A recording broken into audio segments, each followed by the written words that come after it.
Welcome back to the Match Center for this rapid fire explainer.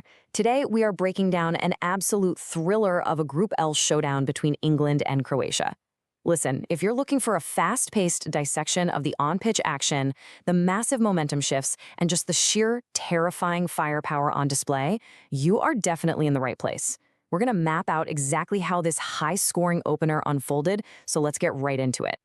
Okay, we've got to kick this recap off with the explosive headline. 4. That is 4 massive goals for the Three Lions. I mean, hanging a number like that on a quality opponent in a tournament opener, that's not just a win, that's a massive statement of intent. It sends an absolute shockwave through the rest of the field, basically telling every other squad, hey, this English offense is clicking on all cylinders from minute one, and we're not here to play it safe. But they had to earn every single inch of it. The magic number for the Croatian side? 2.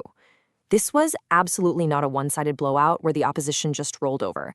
The Croatian squad showed some serious grit, finding the back of the net twice and putting a genuine scare into the English defense. It kept the match incredibly tense and forced England to keep the pedal to the metal for the full 90 minutes. Now, setting the stage here, this was the crucial Group L campaign opener, played out under the bright lights in Dallas. And you know setting the tone early in the group stage is everything. Grabbing those first 3 points gives the squad some essential breathing room. The crowd in Dallas was absolutely electric, buzzing right from the first whistle, and the action out on the pitch honestly completely delivered on that hype. When you match these two sides up, you had England's relentless, dominant attack, generating those 4 goals, colliding head-on with Croatia's gritty resistance and fighting spirit. It was a heavyweight clash where both squads traded some massive blows. England clearly wanted to dictate the pace, but Croatia's tactical setup meant they were totally fine absorbing that pressure and hitting back hard. It was just a brilliant showcase of contrasting styles. The story of the first half, though, well, it's literally all about one man. When you need a talisman to step up on the big stage and shoulder the pressure of an entire nation, you look to your captain. And man, the English attack ran straight through theirs. Harry Kane was the focal point, the target man, and the absolute engine room of their offensive threat during those opening 45 minutes. What's really fascinating here is the timing of these strikes. Kane delivered an absolute masterclass in lethal finishing. He strikes early, right in the 12th minute, to snatch the momentum and calm the early game nerves. And then, bam, just before the halftime whistle, which is, by the way, an absolutely devastating time for any opponent to concede, he doubles the advantage. It literally forces the opposing manager to tear up the whiteboard and rethink their entire strategy going into the tunnel. But look, if you know anything about Croatia, you know they weren't about to pack it in. Trailing by 2 in an opener, they launched a ferocious offensive push of their own, proving exactly why they are perennial dark horse in international play. They adjusted their midfield shape, started winning those crucial second balls, and reminded everyone watching that they've got the technical quality to break down even the most resolute defenses. Checking out the goal scorers, the names Martin Baturina and Petr Musa tell the story of a brilliant counterpunch for Croatia. They completely shattered any illusion of an English walkover. Those vital strikes changed the entire complexion of the match. Suddenly, the tension in Dallas is just through the roof, the momentum is swinging wildly, and the pressure is entirely back on England to weather the storm. And, well, England answered the call.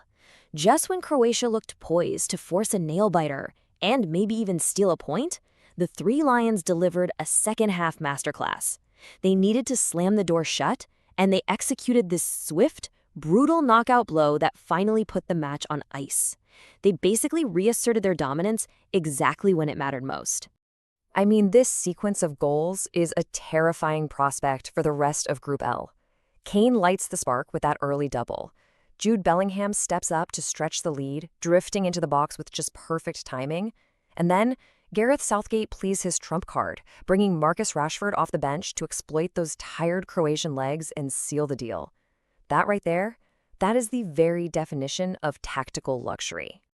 A lot of the match reports perfectly capture this with one quote: "England's attacking depth proved too much." And honestly, that hits the nail on the head.